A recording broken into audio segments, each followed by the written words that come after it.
Assalomu alaykum hurmatli tinglovchilar. Bugun biz sizlar bilan bolalarni maktabga tayyorlash metodikasi fanidan portfolio va uni shakllantirish mavzusida ma'ruza o'tamiz.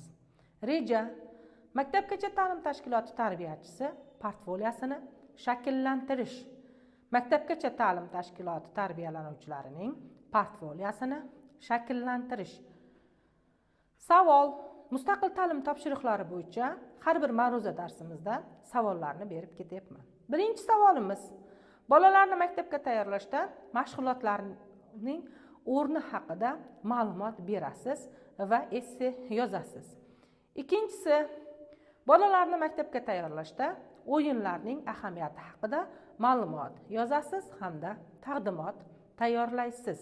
Maktabgacha ta'lim tashkiloti tarbiyachisi uchun portfoliyoni shakllantirish uning kasbiy malakasi, shaxsiy va ishbilarmonlik fazilatlarini namoyish etishda imkon beradi. Quyidagi portfolio tuzishda asosiy tarkibiy qismlar va yondashuvlarni ko'rib chiqamiz. Shaxsiy ma'lumotlar. Bunda tarbiyachining to'liq ismi, familiyasi, sharifi, tug'ilgan sanasi, manzili va aloqadagi to'liq ma'lumotlari keltirib o'tiladi.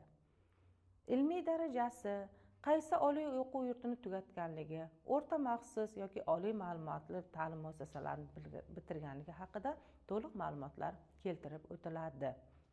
Kasbiy maqsadlari. Tarbiyachining maqsadlari, vazifalari va kelgusida erishmoqchi bo'lgan natijalari keltiriladi. Bunda har bir tarbiyachining istiqbolli rejasi bor. 3 yilga mo'ljallangan istiqbolli rejasi asosida oldiga qo'ygan maqsadlarini, vazifalarini va kelgusidagi rejalarini to'liq bayon etishi kerak bo'ladi. Maktabgacha ta'lim tashkilotida faoliyatining asosiy yo'nalishlari bilan birgalikda boyitib boriladi. Kasbiy malaka va tajriba. Ish faoliyati jarayonida joylardagi lavozimi haqida to'liq ma'lumotlar berib boriladi. Jumladan, maktabgacha ta'lim tashkiloti metodisi bo'lishi mumkin. Maktabgacha ta'lim tashkiloti tarbiyachisi har qanday holatda ham to'liq ma'lumotlarni yoritib berishi kerak. Amalda oshirilgan loyihalari va tadbirlari haqida qisqacha bayonlar ham keltirib o'tiladi. Ta'lim metodlari va yondashuvlari. O'rgatishda qo'llaniladigan zamonaviy va pedagogik psixologik usullari, o'zlashtirilgan dasturlari va mashg'ulotlar rejasi haqida to'liq ma'lumotlar berib boriladi. Erishilgan natijalari va muvaffaqiyatlari. Bolalar bilan ishlashda erishilgan yutuqlari, ijtimoiy tadbirlarda qatnashish sovrinlari.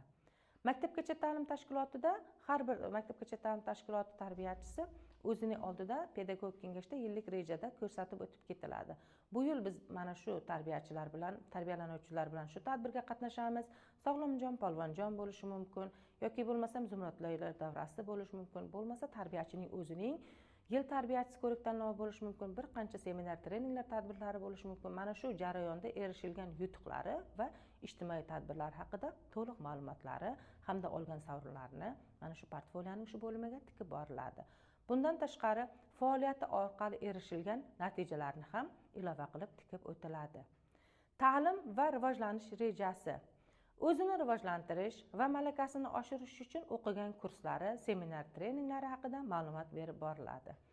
Qo'shimcha bayon qiladigan bo'lsak, bunda o'zini rivojlantirish uchun maktabgacha ta'lim tashkiloti tarbiyachisi til markazlariga borib til sertifikatlari olgan bo'lishi mumkin. Bundan tashqari bir qancha kurslarda o'zining rivojlantirish uchun seminar, treninglarda faoliyatlar olib borgan bo'lsa, batafsil ma'lumotlari tikib boriladi va kelgusidagi o'quv rejalari va maqsadlari bilan qo'shib ilova qilib boriladi. Portfolioga oid qo'shimcha materiallar. Maktabgacha ta'lim tashkiloti tarbiyalanuvchilari bilan birgalikda faoliyatlar olib borish jarayonida suratlar chizgan bo'lishi mumkin yoki bo'lmasam qurish yasash ishlarini olib borgan bo'lishi mumkin yoki san'at markazida faoliyatlar olib borgan bo'lishi mumkin. Mana shu olib borilayotgan faoliyatlar jarayonidagi har bitta materiallarimizni, video bo'ladimi, ota-onalar bilan rag'batlantirilgan faoliyatlarimiz bo'ladimi, hammasini tikib boriladi va mana shu har bir faoliyati davomida qilingan ishlari chiqargan didaktik materiallari bilan ilova qilib tikib boriladi. Xulosa qilib aytadigan bo'lsak, bunday tarkibiy qismlar tarbiyachi faoliyatini mukammal yoritishda xizmat qilib, uning professional malakasini tasdiqlashda va o'zini rivojlantirishda asosiy xizmat bo'lib sanaladi. Endi navbatdagi rejamizni yoritadigan bo'lsak, maktabgacha ta'lim tashkiloti tarbiyalanuvchisining portfoliosi. Maktabgacha ta'lim tashkiloti tarbiyalanuvchilari uchun portfoliyani shakllantirish, ularning individual rivojlanishi, o'quv jarayonidagi yutuqlari va qobiliyatlarini kuzatib borishda imkon beradi. Portfolio bolaning rivojlanishidagi muvaffaqiyatlarini ko'rsatish, tarbiyachi va ota-onalar uchun bolaga nisbatan yondashuvlarni takomillashtirish hamda uning qobiliyatlarini yanada rivojlantirish uchun zaruriy xususiyatlarni ishlab chiqishga juda katta yordam beradi. Quyidagi tarbiyalanuvchi portfoliosi uchun asosiy elementlar va bosqichlarni sanab o'tamiz. Birinchi, shaxsiy ma'lumotlar. Bunda bola haqida umumiy ma'lumotlar berib boriladi. Bolaning to'liq ismi, familiyasi, sharifi, tug'ilgan sanasi va qaysi guruhda tarbiyalanayotganligi to'liq beriladi. Rivojlantirish xaritasi. Maktabgacha ta'lim tashkiloti tarbiyalanuvchisining jismoniy, aqliy, ijtimoiy, nutqiy rivojlanishi bo'yicha kuzatuvlari va undagi o'zgarishlari.